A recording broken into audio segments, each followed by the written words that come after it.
আসসালামু আলাইকুম ওয়া রাহমাতুল্লাহ। এ পর্যায়ে আপনাদের সামনে কথা বলবেন বিশিষ্ট আলেমে দ্বীন, আমাদের একান্ত শ্রদ্ধাভাজন বড় ভাই জনাব আব্দুল হালিম ভাই।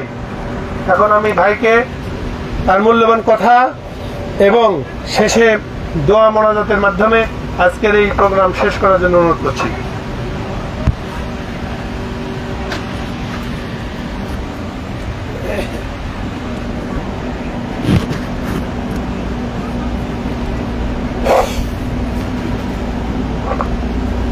আসসালামু আলাইকুম ওয়া রাহমাতুল্লাহি ওয়া বারাকাতুহু। আলহামদুলিল্লাহি রাব্বিল আলামিন ওয়াস সালাতু ওয়াস সালামু আলা সাইয়্যিদিল মুরসালিন ওয়া আলা আলিহি ওয়া আসহাবিহি আজমাইন। উপস্থিত সম্মানিত হুজ্জাজ ইকরাম, আল্লাহ তাআলার দরবারে শুকরিয়া আদায় করছি যে আল্লাহ রাব্বুল আলামিন আমাদেরকে আজকে এই হজের 5 দিনের কার্যক্রম সম্পূর্ণ করার জন্যে মিনার মঠের প্রথম দিন অতিবাহিত করার তৌফিক দিয়েছেন, সুযোগ দিয়েছেন। এই জন্য শুকরিয়া আদায় করে বলি আলহামদুলিল্লাহ। দরুদ ও তাসলিমাত বর্ষিত হোক বিশ্ব নবী জনাবে মুহাম্মদুর রাসূলুল্লাহ সাল্লাল্লাহু আলাইহি ওয়াসাল্লামের উপর। সম্মানিত ভাই সব, আমরা দুপুরের খানা রেখেই আমরা কথা বলছি, তো কথা অনেক হয়ে গেছে, বেশি হয়তো আমি আর কথা বলবো না। আমি শুধু হজের আমল সংক্রান্ত কয়টা কথা বলবো, একটা ফজিলতের হাদিস দিয়ে শুরু করবো ইনশাআল্লাহ। আম্মা খারাজুকা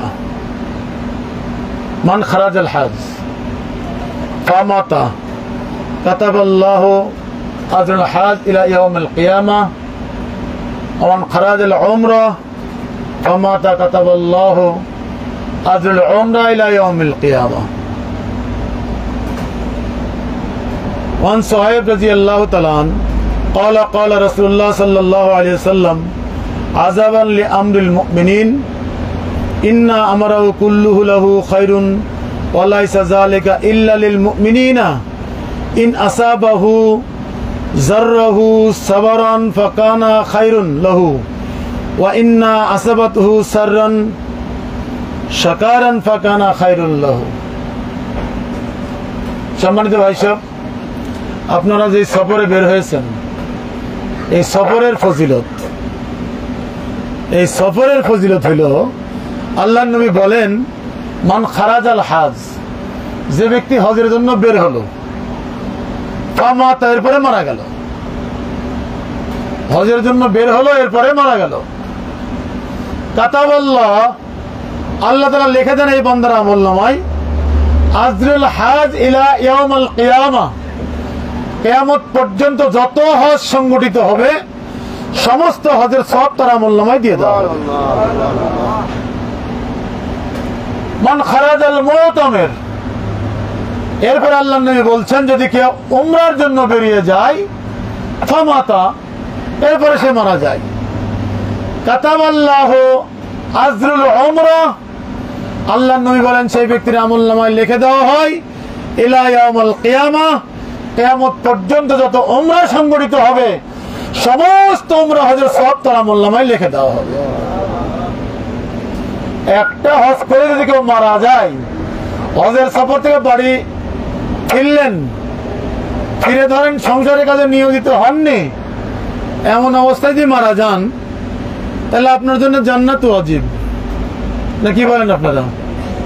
যদি হজ মাবরুর হয়, আর যদি মাবরুর না হয় সেক্ষেত্রে কিন্তু একটু ভিন্নতা আছে। তো হজ মাবরুর কি করে হলে এই ফজিলত হবে? আর মরে গেলে আমরা অনেক সময় বলি কপাল এতই খারাপ, এমন জ্বালান জ্বালাচু করে সারা জীবন মানুষের শেষ পর্যন্ত টাকা পয়সা খরচ করার পরেও কপালে হজটা জুটল না। কি বলেন? বলি কিনা আমরা এই কথাগুলো? হজের জন্য বেরিয়ে গেছে, মক্কায় পৌঁছতে পারেনি, রাস্তার মধ্যে মারা গেছে। আমরা অনেকে এরকম কথা বলি না? এতই জ্বালান জ্বালাচ্ছে সারা জীবন মানুষ, শেষ পর্যন্ত বের হয়েও কাবা ঘরে যাওয়া জুটল না। আসলে সে আমার থেকে আপনার থেকে সে অনেক বেশি সৌভাগ্যবান। ওর জন্য আর হজ কবুল হওয়া শর্ত না, ওর হজ মাবরুর হওয়া শর্ত না, ও সরাসরি জান্নাতি। ও সরাসরি জান্নাতে। আপনারা যে কাজে এসেছেন এই কাজের ফজিলত অনেক। যদি আল্লাহ পাক তৌফিক দেয় তাহলে হজের ফজিলত কি এই ফজিলতের হাদিসগুলো আগামীকালকে আরাফাতের দিনে যদি আল্লাহ সুযোগ দেয় তাহলে বলবো ইনশাআল্লাহ। আজকে হজের নিয়মগুলো আপনাদেরকে বলে দেব। তাহলে হজের প্রথম কাজ আমরা মিনায় আসলাম। 8 তারিখ মিনায় থাকা সুন্নাত। কিভাবে দিন পার হবে? একটা হচ্ছে তালবিয়া আর একটা হচ্ছে তাকবীরে তাশরিক। 8 তারিখ থেকে নিয়ে 13 তারিখ পর্যন্ত 5 দিন প্রত্যেক ওয়াক্ত নামাজের পরে তাকবীরে তাশরিক পাঠ করতেন আল্লাহ রাসূল। 5 দিন এটা পাঠ করতে হবে। আর এখানে বসে বসে সবচেয়ে বেশি আমল হলো তালবিয়া পাঠ করা, যেটা আমরা বলছি লাব্বাইক আল্লাহুম্মা লাব্বাইক লাব্বাইক লা শারীকা লাকা লাব্বাইক ইন্নাল হামদা ওয়ান নি'মাতা লাকা ওয়াল মুলক লা শারীকা লাক। এটা কিন্তু বিশাল একটা স্বীকৃতি, যেটা আমাদের মুআল্লিম মঞ্জুর রহমান আপনাদেরকে অনুবাদ করে দিয়েছেন, বিধায় আমি অনুবাদ করতে যাচ্ছি না। এরপরে আমরা যাব আজকে এখান থেকে রাত্রে অথবা ফজরের পরে। রাত্রেই সম্ভাবনা বেশি। নিয়ম হলো ফজরের পরে আরাফায় যাওয়া, সূর্য ঢলার পর থেকে সূর্য অস্ত পর্যন্ত সেখানে থাকা ওয়াজিব, আর কিছু সময় ওখানে থাকা ফরজ। হজের 3 ফরজের 1 ফরজ হলো ইহরাম বাঁধা, যেটা আমরা বেঁধে ফেলেছি। 2 নম্বর ফরজ হলো আরাফায় উকুফ করা, সেটা কিছু সময় আরাফায় অবস্থান করলে আপনার হজের ফরজিয়ত আদায় হয়ে যাবে। আর 3 নম্বর ফরজ হলো বাইতুল্লাহ গিয়ে তোয়াফে ইজাফা বা ফরজ তোয়াফ এটা সম্পন্ন করা। এই 3টা হলো ফরজ, তাই তো? আর ওয়াজিব যেগুলো বলেছি, যেমন ধরেন কোনো কাটাকাটি চলবে না, গায়ে সুগন্ধি মাখানো চলবে না এহরাম অবস্থায়। না, এহরাম অবস্থায় নিষিদ্ধ কাজগুলো, কোনো কাটাকাটি চলবে না, গায়ে সুগন্ধি চলবে না, পুরুষেরা মাথা খোলা রাখবে, মহিলারা মুখ খোলা রাখবে, কোনো প্রাণী হত্যা করা যাবে না, স্ত্রীকে আলিঙ্গন করা যাবে না উত্তেজনার বশবর্তী হয়ে বা যে কোনো অবস্থায়, স্ত্রী সঙ্গম করা যাবে না, বিবাহ বন্ধনে আবদ্ধ হওয়া যাবে না। এহরাম অবস্থায় কাজগুলো নিষিদ্ধ। আর ওয়াজিবের মধ্যে কি কি আছে? ওয়াজিবের মধ্যে আছে হলো আপনার 1 নম্বর মেকাতে এহরাম বাঁধা। হাজির মেকাত হলো হাজিরা যখন মক্কায় ঢুকে গেছে এহরাম অবস্থায়, যে যেখানে আছে সেখান থেকেই তার এহরাম বাঁধা হলো ওয়াজিব। তাহলে আমরা হোটেলে ছিলাম, হোটেল থেকে এহরাম বেঁধে চলে এসেছি ইনশাআল্লাহ। 2 নম্বর কাজ হলো আমাদের আরাফায় অবস্থান সূর্য হালার পর থেকে সূর্য ডুবা পর্যন্ত। সেখানে আমরা 2 ওয়াক্ত নামাজ আদায় করব আরাফার মাঠে, জোহর এবং আসর একসঙ্গে। এটা আপনার কসর এবং জামা। এটা নিয়ে আমাদের মধ্যে অনেক বিতর্ক দেখা দেয়। অনেকে বলে না কসরও হবে না, জামাও হবে না।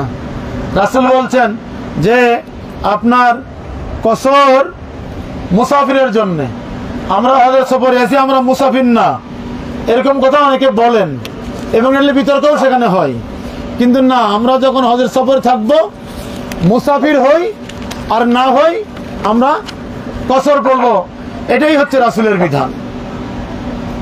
হযরত ক্বালা মালিক ফি আহলি মক্কা, মক্কাবাসীদের জন্য কথা বলা হয়েছে, মানে মক্কাবাসীরা তো মুসাফির না, তাই না? আমরা তো বাড়ি থেকে আসছি, বিভিন্ন দেশ থেকে আসছি। মক্কাবাসীরা মুসাফির না। এখান থেকে মক্কার দূরত্ব হচ্ছে 4.5 কিলোমিটার, আর এখান থেকে আরাফার দূরত্ব হলো 9 কিলোমিটার। এটা সফরের কোনো শর্তের ভিতরে পড়ে না। কিন্তু আল্লাহর নবী বললেন কি, আন মালিক ফি আহলি মক্কা ইন্নাহুম ইউসাল্লুনা বিমিনা, যারা মক্কাবাসী তারাও মক্কা মিনায় গিয়ে সালাত আদায় করবে। এই যে হাজ্জু রাকাতাইন, হজের সময় 2 রাকাত, ওয়া রাকাতাইন আবার 2 রাকাত, মানে যোহরও 2 রাকাত, আসরও 2 রাকাত। হাত্তা ইয়ানসারিফু ইলা মক্কা, যতক্ষণ পর্যন্ত মক্কায় ঘুরে না যাবে ততক্ষণ পর্যন্ত এই বিধানই কার্যকর। হযরত ওমর বলেন একটা হাদিসে, যে হযরত ওমর মদিনা থেকে আসলেন মক্কায়।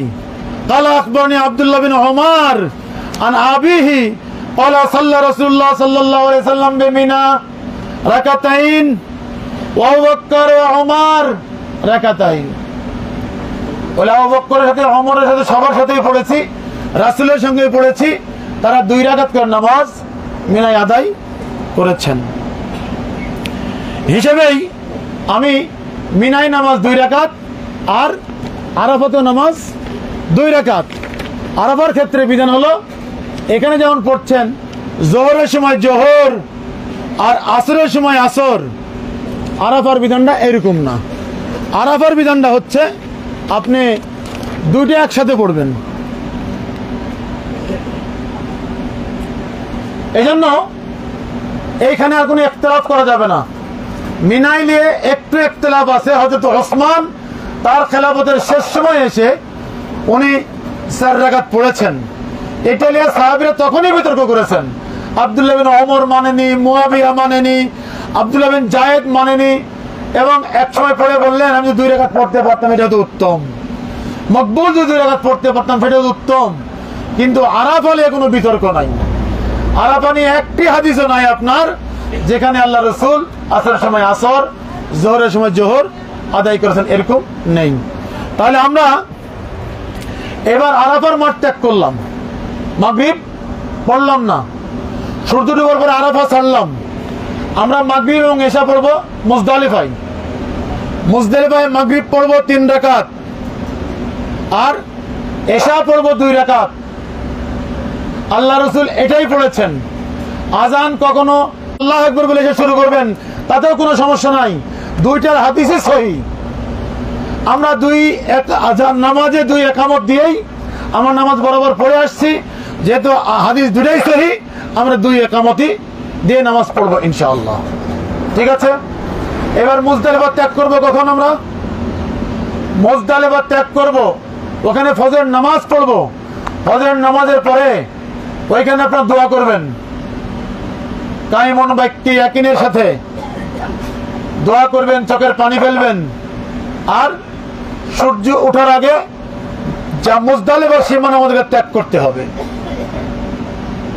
সূর্য ওঠার আগে মুজদালিফার সীমানা ত্যাগ করতে হবে। সূর্য ওঠার পরে যে মুজদালিফা ত্যাগ করেন তাহলে এটা হবে ইহুদিদের কাজ, এটা হবে ইহুদি নাসারাদের কাজ।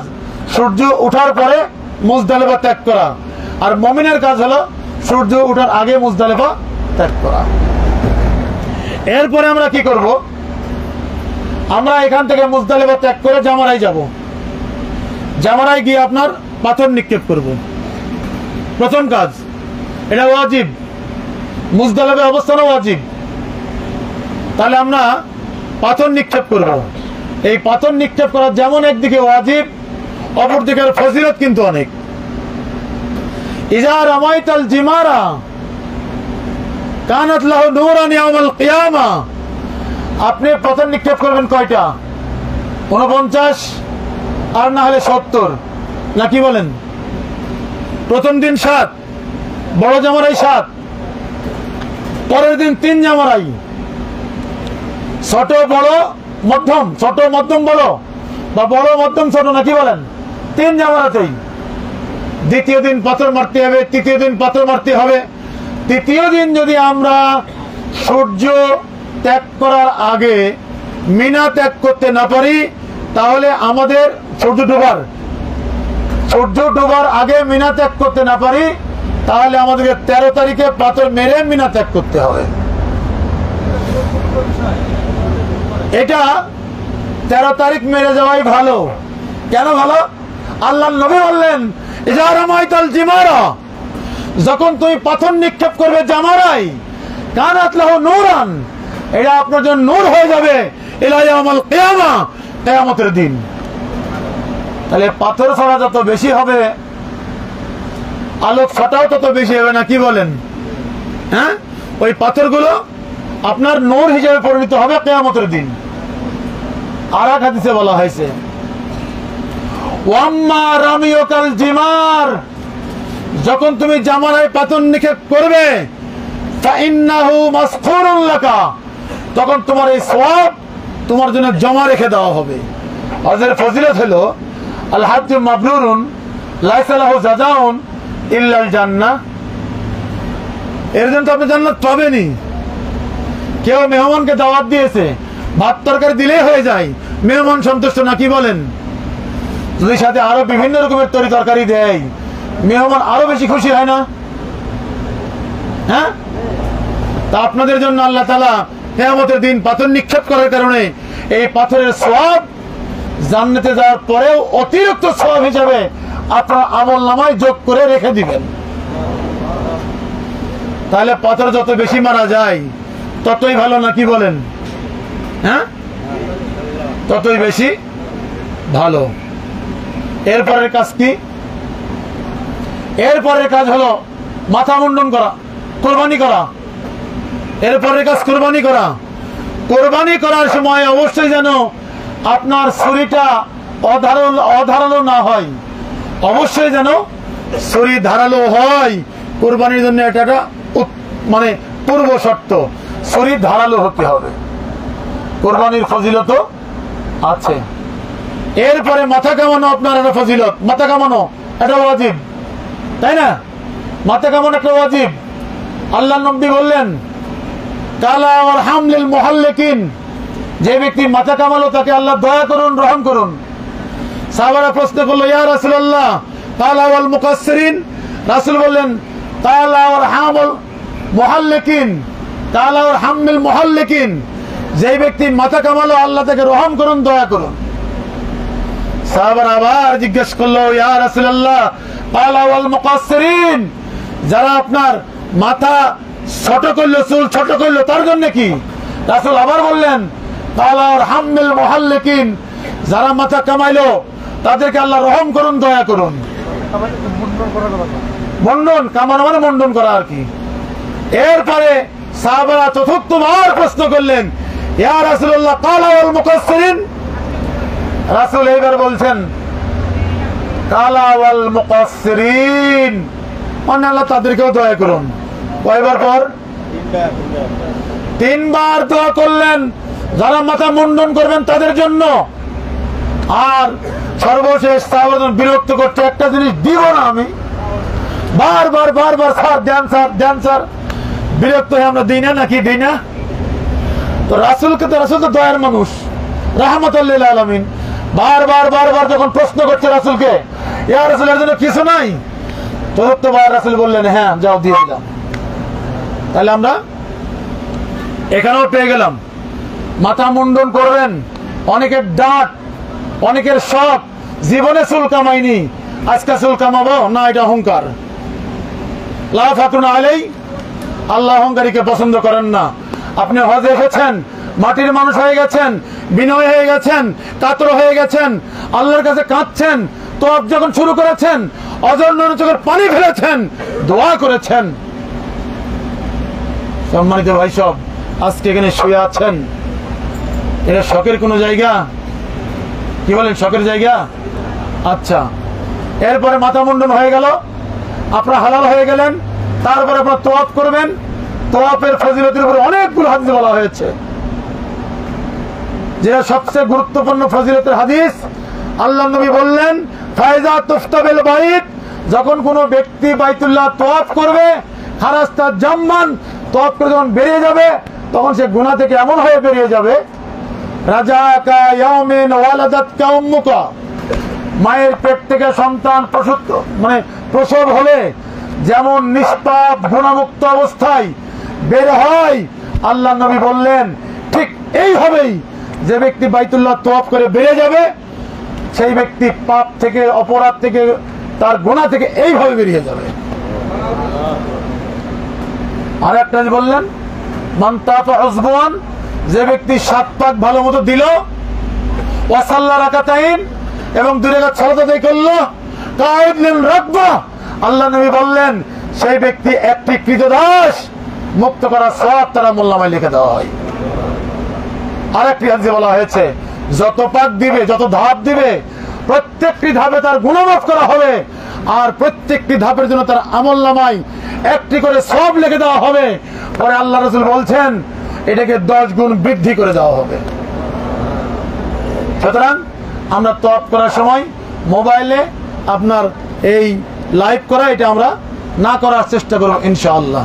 সম্মানিত ভাই সব কথা শেষ করে দিব। সর্বশেষ বলি, কাল যখন আমরা আরাফায় থাকবো, আরাফা সবচেয়ে বড় ইবাদত হলো সেখানে দোয়া। রাসূল 2 রাকাত 2 ওয়াক্ত নামাজ পড়েছেন একসঙ্গে। কখন? জোহরের সময়। জোহরের সময় ফজরের সালাহ মানে জোহরের সময় ওয়াসাল্লা রাকাতাইন সাল্লা রাকাতাইন 2 রাকাত করে নামাজ সেখানে পড়েছেন জোহরের সময়। এরপরে আল্লাহ রাসূল হাত তুলেছেন, এই হাত তুলে রেখেছেন 5.5 ঘন্টা, মানে 5 ঘন্টা থেকে 5.5 ঘন্টা একটানা। দোয়া কবুলের জায়গা হলো আরাফা, মানুষের আবদার পূরণের জায়গা হলো আরাফা, মানুষের প্রয়োজন পূরণের জায়গা হলো আরাফা। আরাফায় গিয়ে জায়গা এরকম, তাহলে মাথায় রাখতে হবে আপনার ইবাদত আল্লাহর দরবার পর্যন্ত পৌঁছাচ্ছে না। যত বিনয়ী হবেন, যত নম্র হবেন, যত ভদ্র হবেন, যত কাতর হবেন, তারপরে আমাদের কি সুন্দর খাবার। হ্যাঁ, যার আমল ভালো হবে ফুলসিরাত পার হয়ে যাবে চোখের পলকে, নাকি বলেন? যার আমল খারাপ হবে বলে ফুলসিরাতের নিচেই জাহান্নাম। কারোর জন্য হবে রাস্তা, কারোর জন্য হবে মাঠ, কারোর জন্য মানে ধারালো খোর, যেমন পা দেবে খাস করে কেটে নিচে পড়ে যাবে যার আমল নাই, নাকি বলেন? তাহলে একই জিনিস, কারোর জন্য রাস্তা, কারোর জন্য মাঠ, কারোর জন্য ধারালো ব্লেড। অনুরূপ ভাবে যারা হজটা কবুল হবে, হজের সমস্ত ইবাদত আনুষ্ঠানিকতা তার কাছে খুব ভালো লাগবে, খুব ভালো লাগবে, মধুর মতো মনে হবে। আর বারবার মনে হবে আবার কখন আল্লাহ পাক এই মাটিতে আমাকে নিয়ে আসবেন। হ্যাঁ ভাইরে, বাড়ি থেকে আসার সময় 1 বছর আগে থেকে প্রসেসিং, কত কষ্ট, কত টাকা খরচ, অর্থের খরচ, ব্যবসার ক্ষতি, ফসলের ক্ষতি, সন্তান রেখে আসার কি যন্ত্রণা। অনেকেই এসেছেন ছোট্ট ছাওয়াল রেখে আসার সময়, কি বলেন? যারা স্ত্রী নিয়ে আসেননি তাদের স্ত্রী কাঁদছিল না? কাঁদছিল না স্ত্রীরা? যারা সন্তান রেখে এসেছেন আপনাদের সন্তানের কাঁদছিল না বুক ধরে? মনে হচ্ছিল বাবা যেন আজকে আমাদেরকে রেখে চিরবিদায় হয়ে চলে যাচ্ছে আমাদের কাছে। এত কষ্ট, এত যন্ত্রণা সহ্য করে, এত পথ পাড়ি দিয়ে আজকে আমরা এই মাঠে হাজির হয়েছি। একটি মাত্র উদ্দেশ্য আমাদের, আল্লাহ পাক আমার হজটাকে মাবরুর করেন, আমার হজটাকে মঞ্জিল মকসুদে পৌঁছে দেন। আল হাজ্জু মাবরুরুন লাইসা লাহু জাযাউন ইল্লাল জান্নাহ। আর আমাকে আল্লাহ পাক ওই জায়গাটা আমার জন্য বরাদ্দ করেন। এই হচ্ছে আমাদের আশা, এই হচ্ছে আমাদের বাসনা, এই হচ্ছে আমাদের কামনা।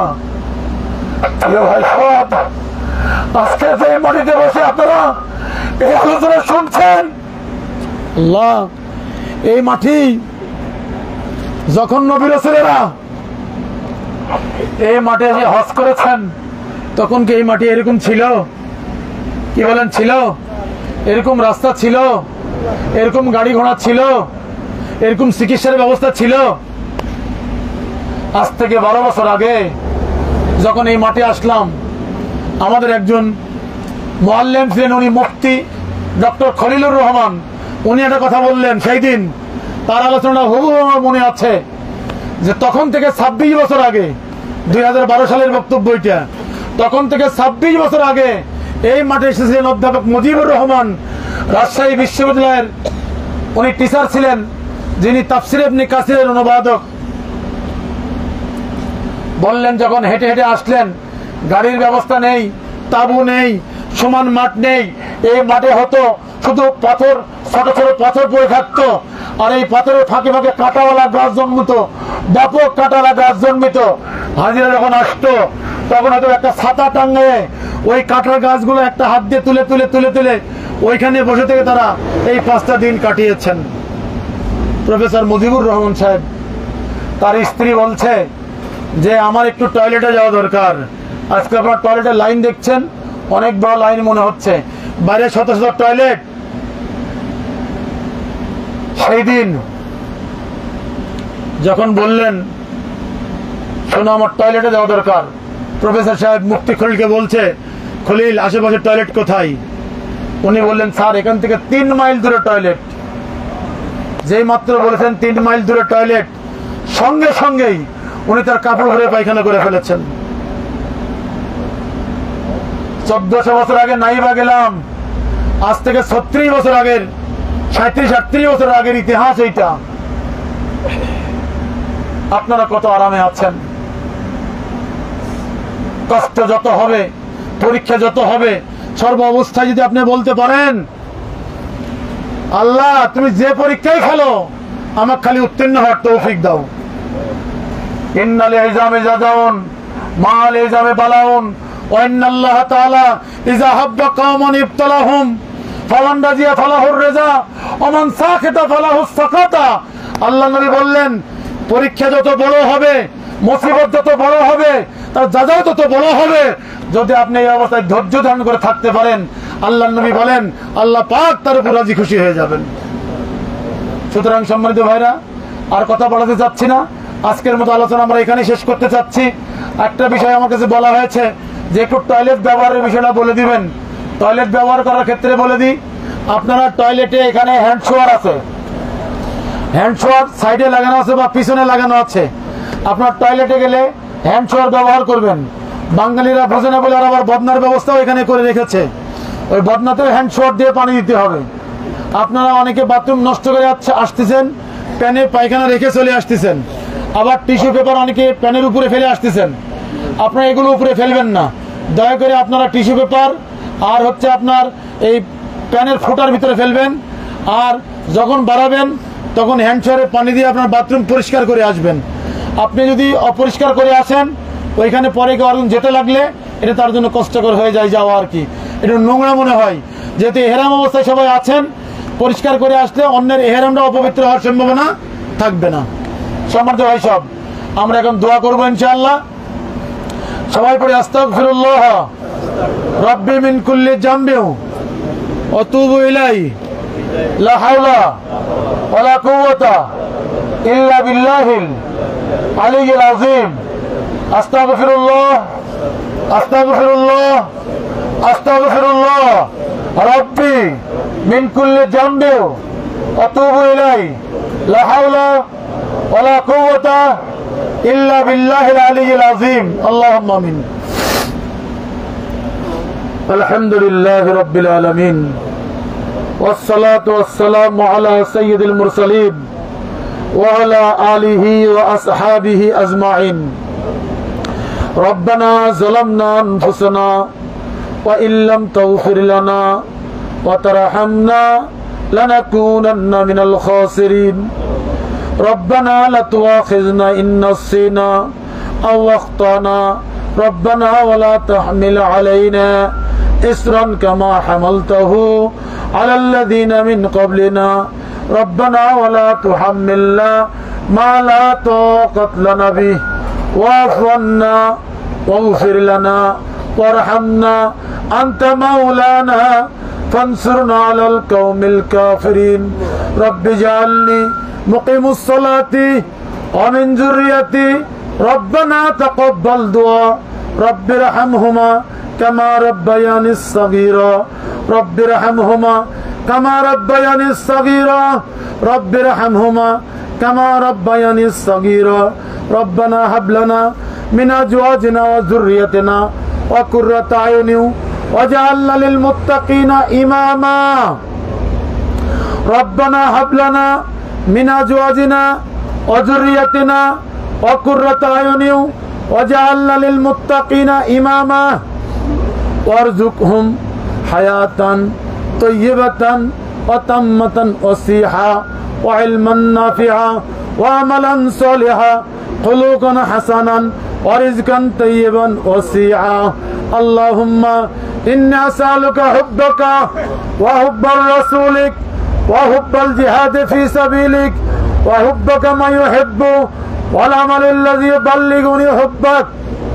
اللهم اجعل حبك ما يحب لنفسي وأهلي ومالي ومن الماء والبرد فاطر السماوات والأرض أنت ولي في الدنيا والآخرة توفني مسلما والحقني بالصالحين اللهم إن قلوبنا ونواسينا وجوارحنا بيدك لم تملكنا منه شيئا فإذا فعلت ذلك بنا فكن أنت ولينا واهدنا إلى السواء السبيل ربي أعوذ بك من همزة الشياطين وأعوذ بك ربي أن يحضرون اللهم أحسن عاقبتنا من الأمور كلها وأجرنا من خزي الدنيا وعذاب الآخرة اللهم اجعلنا حجا مبرورا وجنبا مشكورا وسيا مشكورا وجنبا مغفورا وتجارة لن تبور اللهم اجعلني صبورا واجعلني شكورا واجعلني في عين صغيرة وفي أعين الناس كبيرا اللهم اكفني بحلالك وعن حرامك واغني بفضلك وعمن سواك اللهم اجعل حياة زيادة لي من كل خير واجعل الموت راحة لي من كل شر اللهم حفظ قلبي من النفاق وعملي من الرياء لسان من الكذب وعيون من الخيانة اللهم إنا نعوذ بك من العلم لا ينفع ومن قلب لا يخشع ومن نفس لا تشبع ومن دعوة لا يستجاب لها اللهم اجعلني التوابين واجعلني من المتطهرين واجعلني من عبادك الصالحين واجعلني من عبادك المخلصين واجعلني من السابقين والمقربين رب العالمين আমরা গুনাহগার বান্দা মাবুদ সুদূর বাংলাদেশ থেকে আল্লাহ সংসারের মায়া ত্যাগ করে বিবি বাচ্চার মায়া ত্যাগ করে সন্তানের মায়া ত্যাগ করে অনেক টাকা খরচ করে আল্লাহ ৬০০০ প্রায় কিলোমিটার পথ পাড়ি দিয়ে রব্বুল আলামিন হজরত পালন করার জন্য তোমার এই মিনার মাঠে হাজির হয়েছি আল্লাহ তোমার কাছে ফরিয়াদ মাবুদ আয় আল্লাহ আমাদের কোনো কষ্ট থাকবে না যদি তুমি আমাদের হজকে মাবরুর করে নাও আল্লাহ হজকে কবুল করে নাও আল্লাহ আয় আল্লাহ দুনিয়ার কোনো কিছুকে তোয়াক্কা করিনি আল্লাহ টাকার তোয়াক্কা করিনি সন্তানের তোয়াক্কা করিনি ব্যবসা বাণিজ্যের তোয়াক্কা করিনি ক্ষেত কৃষির তোয়াক্কা করিনি আল্লাহ স্ত্রীর তোয়াক্কা করিনি আল্লাহ প্রতিবেশীর তোয়াক্কা করিনি আল্লাহ আয় আল্লাহ তাআলা আমরা আজকে মিনার মাঠে হাজির হয়ে তোমার দরবারে হাজির হয়েছি আল্লাহ বারবার তোমার কাছে এই স্বীকৃতি প্রদান করছি আল্লাহ তুমি যদি আমাদের হজ কবুল না করো আল্লাহ আমরা কোথায় যাব আল্লাহ তুমি হজ করে সুষ্ঠুভাবে করার তৌফিক না দাও আমরা কার কাছে আবদার জানাবো রব্বুল আলামিন তোমার কাছে আবদার আল্লাহ দয়া করে মেহেরবানি করে মায়া করে তুমি আমাদের হাতকে ফেরত দিও না আল্লাহ আয় আল্লাহ আমাদেরকে আজকের কাজ সুস্থভাবে সুন্দরভাবে সম্পূর্ণ করার তৌফিক দান করো আল্লাহ আয় আল্লাহ আগামী কালকের কাজ পরের 2-3 দিনের কাজ এই সবগুলো আমাদেরকে ঠিক মতো করার তৌফিক দান করো আল্লাহ আয় আল্লাহ এর জন্য যে ত্যাগ করা দরকার কোরবানি করা দরকার আল্লাহ যে ছোট হওয়া দরকার নত হওয়া দরকার এ আল্লাহ সব গুণাবলী তুমি আমাদের ভিতরে দিয়ে দাও আল্লাহ আয় আল্লাহ আমরা দুনিয়ার কাউকে ভরসা করিনি দুনিয়ার কোনো মানুষকে ভরসা করিনি কারোর কাছে ফরিয়াদ করছি না একমাত্র তুমি আমাদের সৃষ্টিকর্তা তুমি আমাদের হায়াতের মালিক তুমি আমাদের রিজিকের মালিক তুমি আমাদের মওতের মালিক তুমি আমাদের ভালো মন্দের মালিক এ আল্লাহ তুমি আমাদের হেদায়েতের মালিক আল্লাহ তোমার কাছে ফরিয়াদ তুমি আমাদেরকে পরিপূর্ণ হেদায়েত দান করো আল্লাহ আল্লাহ পরিপূর্ণ কামালিয়াত তুমি আমাদের দান করো আল্লাহ তোমার দ্বীনের উপরে পরিপূর্ণরূপে অটুট থাকার তৌফিক দান করো আল্লাহ আয় আল্লাহ যে সমস্ত ভাইরা এই মাঠে হাজির হয়েছেন এদের মধ্যে বিশেষ করে আমার একজন ভাই তার স্ত্রী বড় অসুস্থ আব্দুল কুদ্দুস আল্লাহ গতকালকেও তিনি মেডিকেলে ছিলেন পরশুদিন মেডিকেল ভর্তি হয়েছিলেন আজকে না এখানে আসার পরেও তিনি মেডিকেলে আবার তাকে যেতে হয়েছে। আয় আল্লাহ, তার জন্য খাস করে বলি রব্বুল আলামিন তুমি তার সমস্ত অসুস্থতা দূর করে দাও আল্লাহ। আয় আল্লাহ, পরিপূর্ণ থেকে সুস্থতা দান করো আল্লাহ। এ আল্লাহ, সেই সাথে আমরা যারা হাত তুলেছি মাবুদ, আমাদের অনেকের ভিতরেই আমরা অসুস্থ আছি আল্লাহ, আমরা অনেকেই অসুস্থ আছি আল্লাহ। তোমার দরবারে ফরিয়াদ রব্বুল আলামিন, আমাদের যার যা অসুখ আল্লাহ, কারো হাঁটুর অসুখ, কারো হাড়ের অসুখ, কারো পেটের অসুখ, কারো অন্য অসুখ, রব্বুল আলামিন ইন্নাল্লাহ আলিমুম বিযাতিস সুদূর। আল্লাহ, আমি আলিম না জানলেও মাবুদ তুমি সবার মনের খবর জানো আল্লাহ। আল্লাহ, তোমার কাছে ফরিয়াদ, যার যে অসুখ তুমি এটা ভালো করে দাও আল্লাহ। তুমি তো দোয়া কবুলের মাঠ বলেছো আল্লাহ, হাজির দোয়া কবুল করার প্রতিশ্রুতি দিয়েছ আল্লাহ। আমরা তো সেই পথের মুসাফির আল্লাহ, প্রথম দিনের কাজ আমরা সম্পূর্ণ করছি আল্লাহ। তুমি আমাদের দোয়াকে ফেরত দিও না আল্লাহ। আল্লাহ, তুমি আমাদের দোয়াকে ফেরত দিও না আল্লাহ। এ আল্লাহ, তুমি আমাদের দোয়াকে ফেরত দিও না আল্লাহ। আমাদের যার যা সমস্যা দূর করে দাও আল্লাহ। এ আল্লাহ, অসুস্থতা দূর করে দাও, অশান্তি দূর করে দাও, মুসিবত দূর করে দাও, পেরেশানি দূর করে দাও। আয় আল্লাহ, সব কিছু আমাদের জন্য সহজ করে দাও আল্লাহ। এ আল্লাহ, আমাদের পিতামাতা, ভাই বোন, আত্মীয় স্বজন দুনিয়া থেকে অনেকেই বিদায় হয়ে চলে গেছে রব্বুল আলামিন। এই মিনার মাঠে বসে তোমার দরবারে ফরিয়াদ জানাই আল্লাহ, তুমি তাদের কবরের আযাব মাফ করে দাও, তাদেরকে জান্নাতবাসী করে দাও। আয় আল্লাহ, কিয়ামতের দিন তাদের সঙ্গে জান্নাতের মেহমান হিসেবে আমাদেরকে থাকার তৌফিক দান করো আল্লাহ। হে আল্লাহ, আমাদের পরিবারের জিম্মেদার তুমি হয়ে যাও আল্লাহ।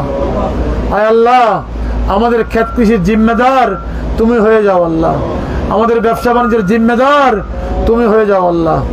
আমরা এখানে যারা হাত তুলে দোয়া করছি আয় আল্লাহ, সবাই আমরা বাংলাদেশের মানুষ। আয় আল্লাহ, আমাদের দেহে ইসলাম প্রতিষ্ঠিত করে দাও।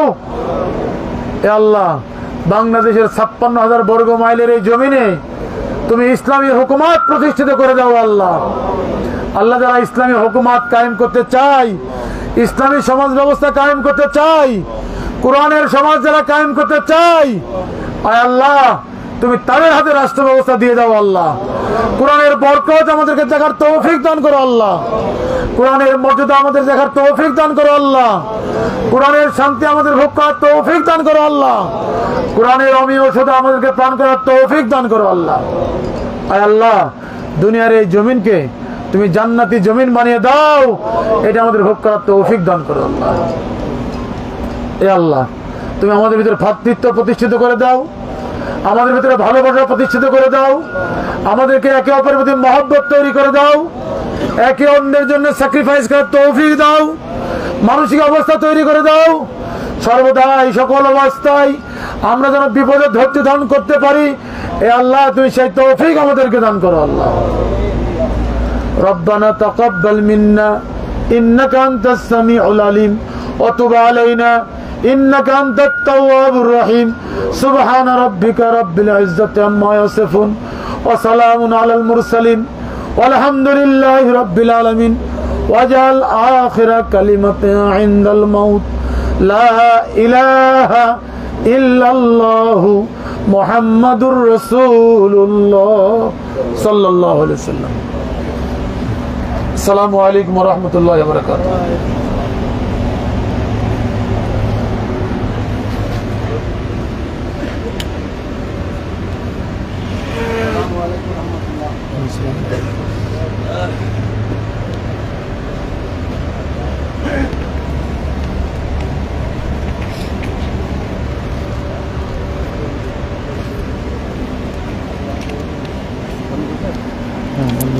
Bueno,